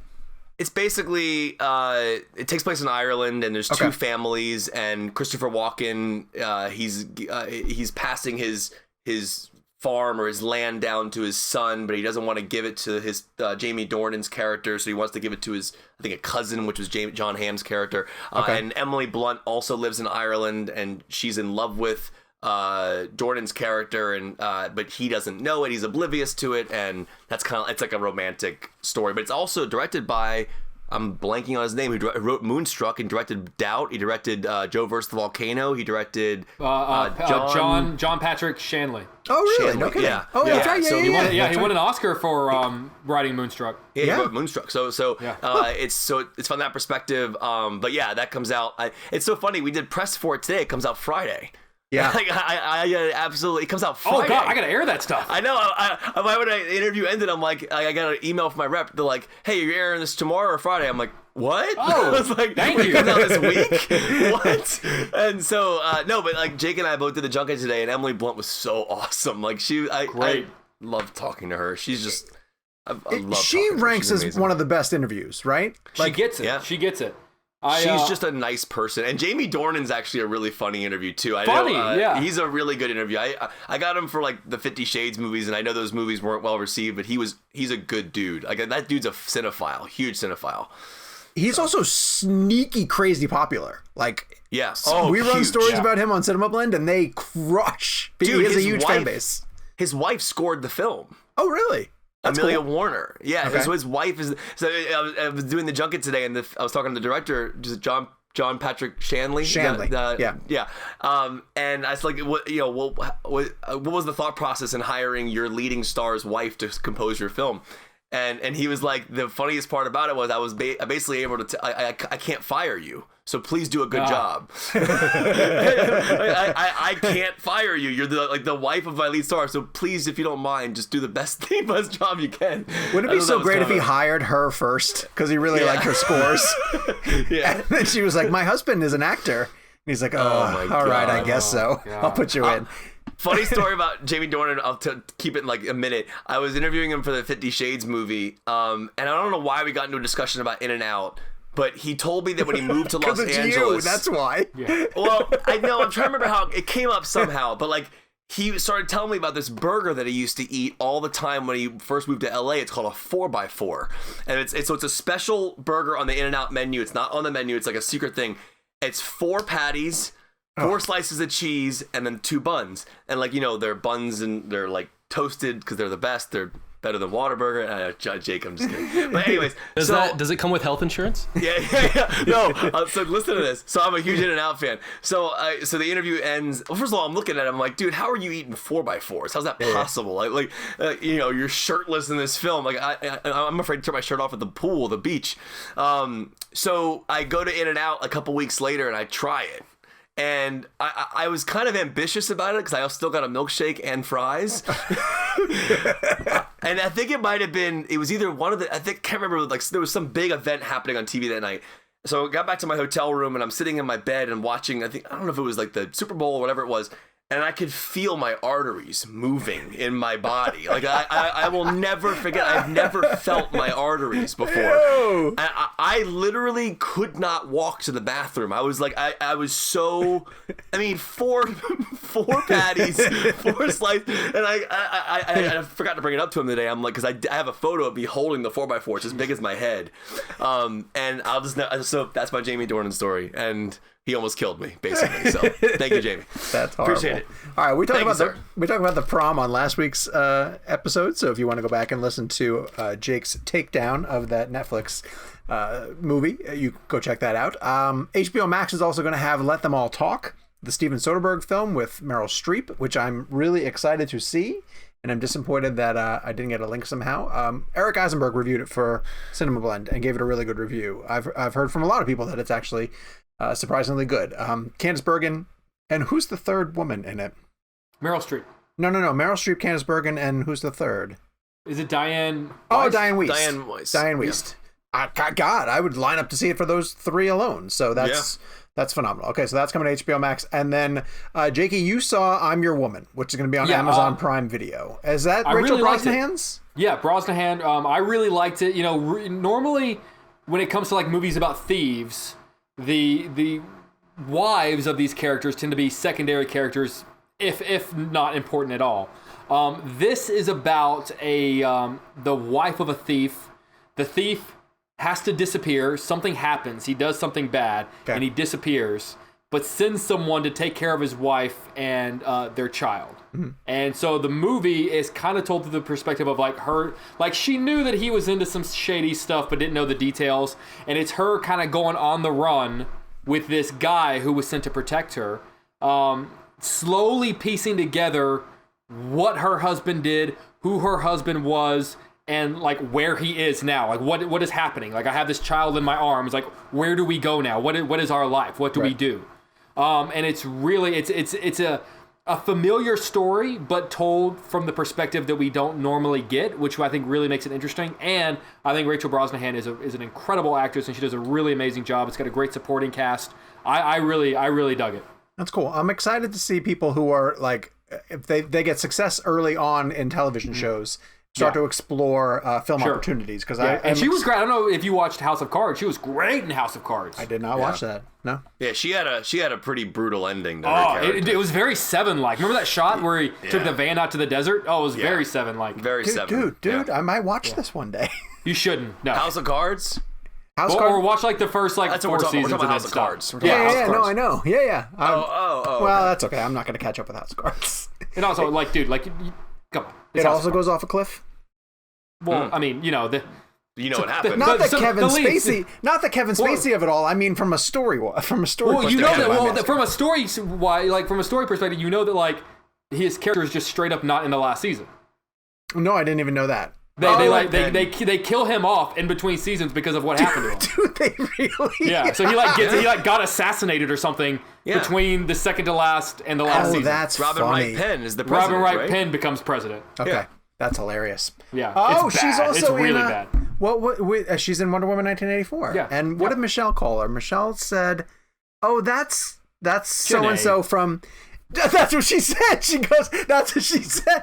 Oh, that's Jenna from Forrest Gump. I was like, "Yeah, she is." Jenna And that's when from Sean Forrest filed Gump. for divorce. No, I think that's sweet. Though. Like Michelle's point of reference, because she only watches maybe like 3 movies a year. That when she sees certain One of them's people, Forrest Gump. one of them is Forrest. That's why I hate it so much. She watches it. What does once a Michelle week. think of Forrest Gump? That's a good question. I think she likes it. I don't think she understands why I hate it so much. She has taste. No, I don't know. Taste. She's simple. Okay, so are you saying that she has bad taste because she married you? What? Forrest Gump's the great movie. She's not. I agree with her taste. I'm not saying that her taste is bad, but I think Proceed that carefully. she makes questionable choices. I think she makes Well, yeah, questionable. she married you. Yeah, I know. But I mean, I'm talking about cinema. I'm only talking about cinema here, not personal choices. Yeah. Wait, how did we get down this rabbit hole? Why are we talking about Forrest Gump? Let's move to the blend game. We are talking about. This is a really great topic. This is a great one. Who came up with it?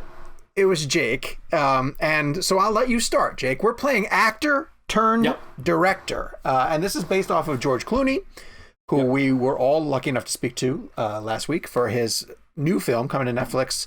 Oh wait, that's coming to Netflix this week, the 10th. No, 23rd. Oh, it is. It got pushed back. It was no, always 23rd. It might always have the a 23rd? theatrical limited opening. I thought I'm it not was sure. theatrical. I thought it was theatrical the same. Okay. Well, 12/23 is when it comes out. Yeah. Well, never mind. But anyway, this is for Clooney with The Midnight Sky, and so we came up with the idea, or Jake came up with the idea, proper credit, for actor turned director. So Jakey, why don't you kick us off? Who did you choose for actor turned director? Mine is, to me, the ultimate choice in terms of the quality of films he ended up making. I chose Rob Reiner, who obviously was Meathead for many years, and then went on to direct. When we've discussed this before, you think of the classics. You think of Spinal Tap and A Few Good Men and Stand By Me. When Harry Met Sally, just an endless Misery. Just a seemingly endless stretch of classics after classics after classics. I was thinking about all of the ones who could have very well been possibilities, but for me it was who went on to direct the most movies that I love the most. And for me it was Reiner by a long shot. So I just think, and I also don't think he gets enough credit for the amount of classics that he has made. Yeah, he's my choice also. Yeah, my man. Yeah. I He's honestly thought that I was going to be alone in mine. Kevin, is he yours too? It's not mine, but Okay. it was the one. I mean, I think he's an underrated director for everything you guys just said. But yes. Well, and this is really fascinating because we have just recently started to have this conversation about like, is he underrated because of the sheer number of amazing films that he has made. And it's really funny that like, yeah, of course he got he's Meathead, like you said, and he got his start on a sitcom. But I think he's the type of guy who was always destined to be a filmmaker. He got started as an actor, but there are a lot of other people, like when we talk about Clooney as an example, even Eastwood, I think Eastwood was always destined to be, and Clooney was destined to be movie stars. They just also flex that muscle every once in a while. Rob Reiner, without a doubt, was going to evolve into films, and his film slate is just... You can say the same thing about Ron Howard. Oh, 100%. Yes. Started on television as a certain thing and then just sort of... So I was going back through, because I'm doing work on this new Spider-Man book kind of thing, and I'm got to a point where the screenwriter that I interviewed talked about a script that they wrote in 1985 for an early effort to try to get Spider-Man on the big screen, and they said, we were going after John Cusack to be our Peter Parker. And at the time, Cusack was in Better Off Dead, and he had just graduated to leading roles, and he did a movie called The Sure Thing, which was just a teen comedy, essentially. That was better because Cusack was in it. So I'm looking up The Sure Thing, because I knew I saw it back in the day, directed by Rob Reiner. And I was like, Wow. there you go. Rob Reiner's been contributing forever. And so once we had this conversation about actors turned directors, again, because for me, I've gushed about Few Good Men and how tremendous I think it is. He did Misery, Spinal Tap, Princess Bride. Princess Bride. When Harry Met Sally. Quote unquote, the greatest comedy ever made, according to ReelBlend. Yeah, just a slew of phenomenal films. It's disappointing to me that he did get to a point where he made a couple of films at the end that are really not good. I like Bucket List. I'm not even saying Bucket List. There's an LBJ, Being Charlie, and so Rumor Has It. Rumor Has It will always go down. Oh, Story of Us. Those are not good films. I know I'm not selling Rob Reiner in saying that. Rumor Has It is the only movie that I've ever said that I've walked out of. That's the Michelle Pfeiffer Bruce Willis movie? That is Jennifer Aniston. That's the other one. Oh, that's Story of Us. That's Story of Us. Yes, that's Bruce Okay. Willis, Michelle Pfeiffer, Jennifer Aniston, and Shirley And MacLaine. Kevin Costner. Is Rumor Has It. Yes, yeah, and that movie is so bad that I left it. But, I've never seen it. But before that, Rob Reiner was great. Kev, who did you pick? Doesn't Costner play I'm sorry. No, go ahead. Doesn't Costner play a baseball player? I think he does. Big stretch. Kev, who'd you pick? So my Kevin choice was Costner. actually, yeah. I went with the really, my perspective on this was more of like an actor that I knew was an actor prior to them becoming a filmmaker. Like for me, Rob Reiner directed all those movies before I even remember him being an actor. That's fair. That's interesting. So for me, there was never a transition of like, oh, Rob Reiner's this huge acting star, and then, oh, now he's transitioning into becoming a phenomenal filmmaker. Sure. So I never had that like. I've always known Reiner as kind of more of a filmmaker than actually an actor, to be honest with you. Like, Yeah. Like for me, like my parents know. Like I don't know him as I don't know Meathead, but my parents. I don't even know what Meathead is. What is that from?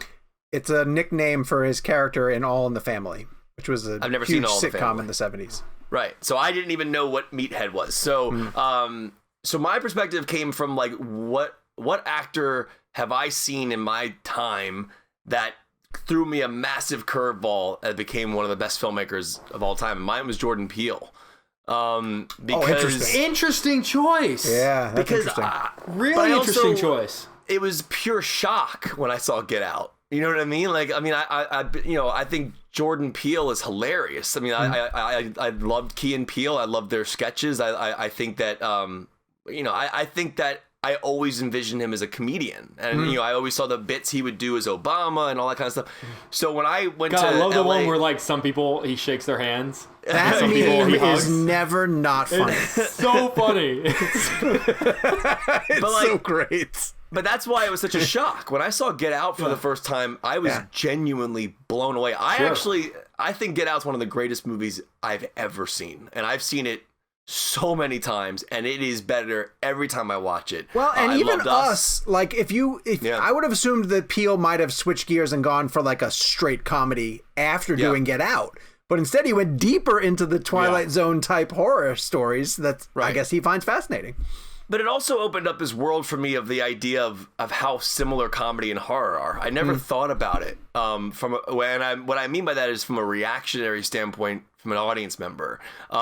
Comedy gets a loud laugh from you. Horror gets a scream. So it's like they're both very extreme reactions to a subject. So for me, it was like an eye-opening thing to watch somebody go down that path. I mean, I was looking at like Bradley Cooper was another one I was looking at, but for me, it wasn't that much of a stretch because Jordan Peele wasn't on screen in Get Out. So it was like, I just kind of felt his voice through the film. So that to me was that I think that in my time, that's the best thing I've ever seen from an acting to a director. That's like really it just shocked me how great he was. So no one chose Tom Hanks, Larry Crown?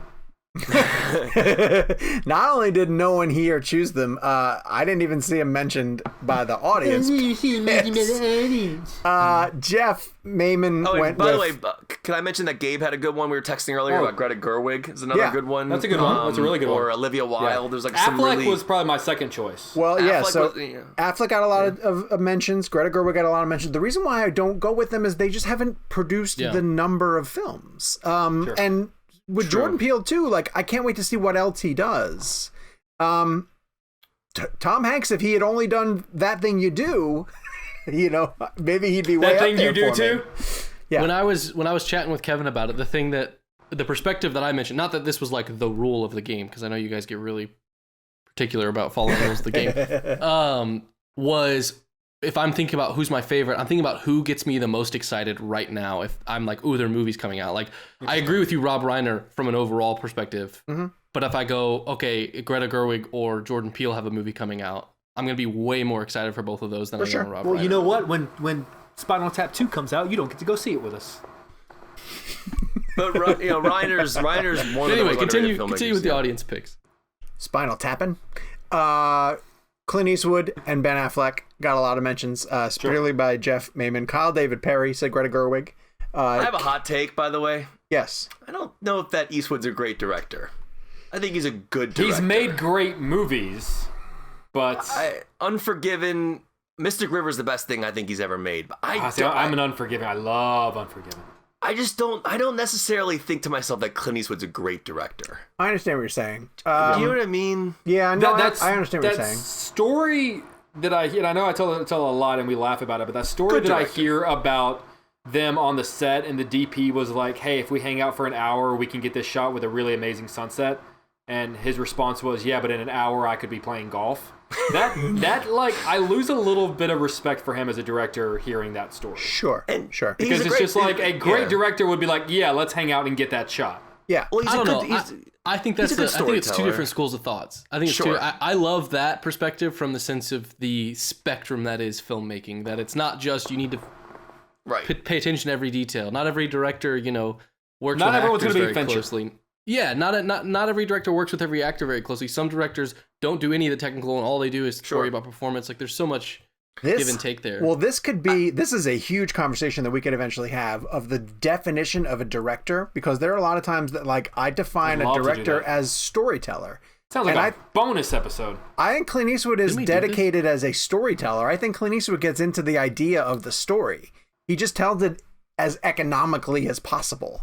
But like, my problem with like Eastwood, and again, I think Eastwood has made great films. Sure. I just want to make sure I point that out. I just think his work is a little too manipulative for me, from an emotional standpoint. Like I find $1 Million Baby to be extremely manipulative. See, I love that movie.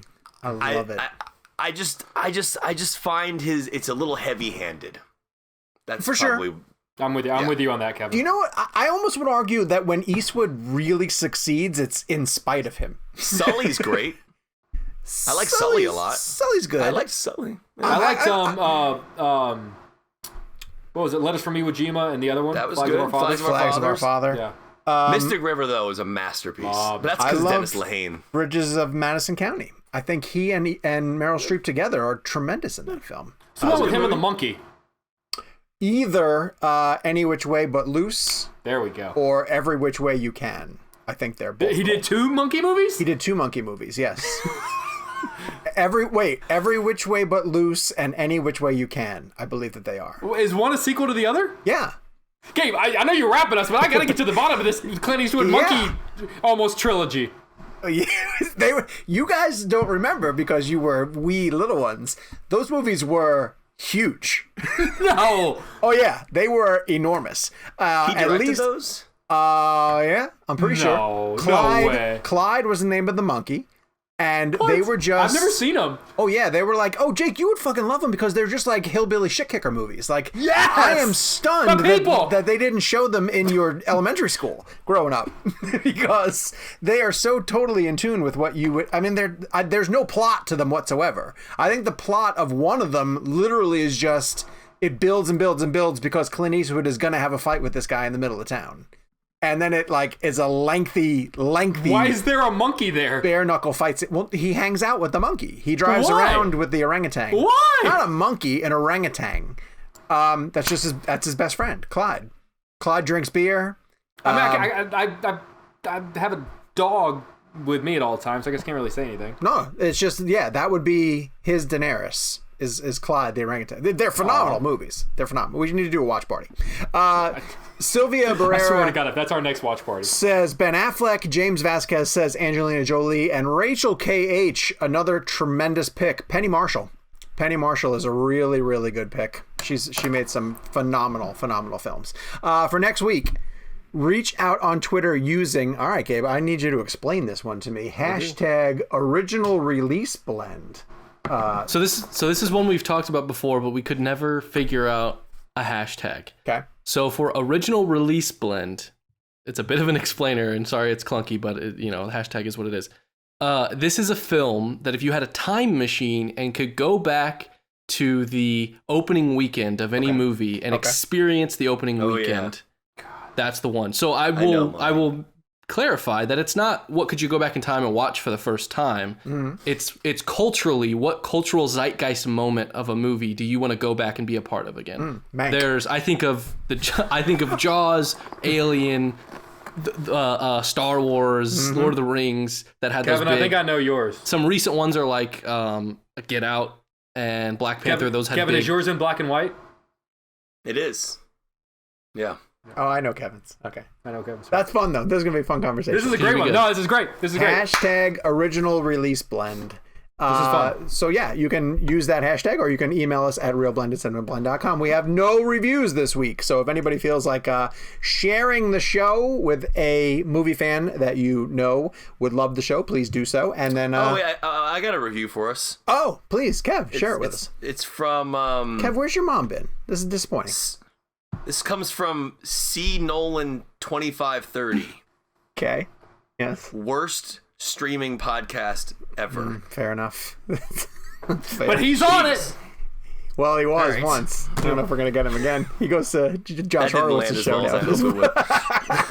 For our next premium episode, which we're going to record right now, what is it like to interview celebrities in 2020? We're going to share some war stories. Oh, that's from living in Zoom happy hours and talking to. So it's kind of ridiculous that over the course of this year, in a pandemic, we've spoken to some extremely huge names, and we will explain in the premium episode why we think that has happened. So until we are back with our next episode, follow us on social media at Jake's Takes, at Kevin McCarthy TV, and at Sean_O'Connell. Follow the show at ReelBlend. And until next week, what do we say? You be Halloween. Oh my God. I was so proud of that joke. I was so proud of that joke. That was great. I laughed really hard at that joke. I am so happy to see your text message come across immediately with all of that laughter. Even just looking at this shirt, if you can read this, you're in the fart zone. That's such a great joke. June Squibb deserves an Oscar for that performance. I laughed harder at your tweet seeing the collection of those shirts than I did in the 5 minutes of the movie I watched.